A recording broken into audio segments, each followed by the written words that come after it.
चिराग जी, क्या बात हुई अमित शाह से? आज आप मुलाकात की, अमित शाह से क्या बातचीत हुई? आज अमित शाह जी से मुलाकात हुई, आप और सभी लोग हंस रहे थे, मुस्कुरा रहे थे, क्या बातें हुई? यार आप आपने तस्वीरों का जिक्र किया। मुझे लगता है तस्वीरें बहुत कुछ बोलती हैं अपने में।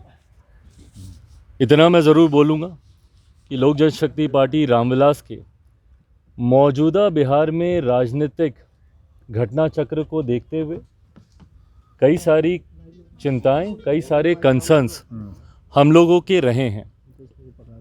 ये कंसर्न्स और ज़्यादा तब बढ़ जाते हैं जब कोई अधिकृत जानकारी सामने नहीं आती है। मीडिया के माध्यम से कई तरीकों के कयास सामने आते हैं, कई तरीकों की संभावनाएं सामने आती हैं, पर हकीकत क्या चल रही है ये सही जानकारी जानना ज़रूरी था। पिछले 2-3 दिन से इसीलिए मैंने इस बात को स्पष्ट किया हुआ था कि जब तक अधिकृत जानकारी नहीं आती है तब तक इसके ऊपर बयानबाजी करना, अगर मगर के प्रश्नों के जवाब देने का कोई मतलब नहीं है। इसीलिए 2 दिन तक मैंने इसके ऊपर कुछ कहा नहीं था। आज इतना ज़रूर है कि इस दौरान मैं ज़रूर भारतीय जनता पार्टी के शीर्ष नेतृत्व के संपर्क में था। ये जानकारी ज़रूर प्राप्त हो रही थी कि कुछ चीज़ें हैं जिसको लेकर जो सुगबुगाहट है वो सही है। आज उन तमाम विषयों पर मेरी भारतीय जनता पार्टी के राष्ट्रीय अध्यक्ष JP नड्डा जी, केंद्रीय गृह मंत्री आदरणीय अमित शाह जी से मुलाकात हुई। लोक जनशक्ति पार्टी रामविलास ने अपनी तमाम बातों को, अपने तमाम कंसर्न्स को, अपनी तमाम चिंताओं को उनके समक्ष मजबूती से रखा है। उनके द्वारा भी एश्योरेंस कई विषयों पर दिया गया है। कई विषय हैं जिस पर विस्तार में हम लोग की चर्चा हुई। लगभग आधे घंटे तक ये बैठक चली है। हर मुद्दे पर हम लोगों ने चर्चा की है। ये चर्चाएं अभी और आगे भी चलेंगी। लोकसभा का चुनाव भी सर पर है, सीटों को भी लेकर कई और विषय हैं जिसको लेकर चर्चा होनी है। आज की तारीख में मैं ज़रूर कह सकता हूं कि परिस्थितियां गठबंधन को देखकर बोलें तो काफ़ी सकारात्मक है। लोक जनशक्ति पार्टी रामविलास के जितने कंसर्न्स हैं उनको ज़रूर गंभीरता से एड्रेस किया जा रहा है। आने वाले दिनों में स्थिति और स्पष्ट होगी।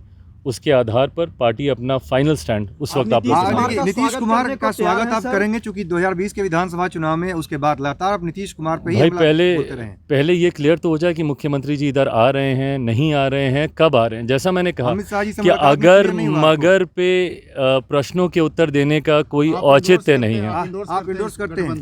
फिर अगर मगर का सवाल है, हाइपोथेटिकल क्वेश्चन है, इसका जवाब तभी दिया जाएगा जब, अभी तो फिलहाल वो महागठबंधन का हिस्सा हैं। आज की तारीख में वो जिस सरकार के मुख्यमंत्री हैं वो महागठबंधन की सरकार है। जब वो इस्तीफ़ा दे देते हैं और जब इधर आने की औपचारिक घोषणा कर दी जाती है, पार्टी उस पर भी अपना रुख। आपने कहा सीट शेयरिंग, चिराग जी आपके कुछ कंसर्न थे, चिराग जी बीजेपी के साथ में रहेंगे आप लोकसभा में, ये चर्चा हुई। देखिए, आज की तारीख में हम लोग NDA का हिस्सा हैं। मजबूती से हम लोग आज की तारीख में हम लोग NDA का हिस्सा हैं। आज जितने भी कंसर्न्स में आदरणीय केंद्रीय गृह मंत्री जी के समक्ष या भारतीय जनता पार्टी के राष्ट्रीय अध्यक्ष जी के समक्ष रखने गया, एक सहयोगी के नाते ही मैं वहाँ पर गया था। एक सहयोगी के नाते ही मुझे आश्वासन दिया है और आने वाले दिनों में, जैसा मैंने कहा कि जैसे जैसे परतें और खुलेंगी, जैसे जैसे चीज़ें और सामने आएंगी, तथ्य और सामने आएंगे, उसके आधार पर पार्टी। चिराग जी एक महत्वपूर्ण सवाल करते रहे नीतियों को लेकर, कानून व्यवस्था को लेकर, सरकार चलाने को लेकर, क्या सवाल ये पुनः अगर मगर से जुड़ा हुआ सवाल है। चिराग जी अगर वाला सवाल नहीं है, अगर मगर से जुड़ा हुआ अगर सवाल नहीं है, आप पहले से पीछे फ्रेम में आ रहे हो, नहीं चिराग एक पूछ ले ताकि समझ में आ जाए। 1 मिनट, एक सवाल है मेरा। चाचा से आप पहले से परेशान रहे, आप खुल कर बात बोलते रहे। मैं किसी चाचा से परेशान नहीं था, चाचा परेशान है।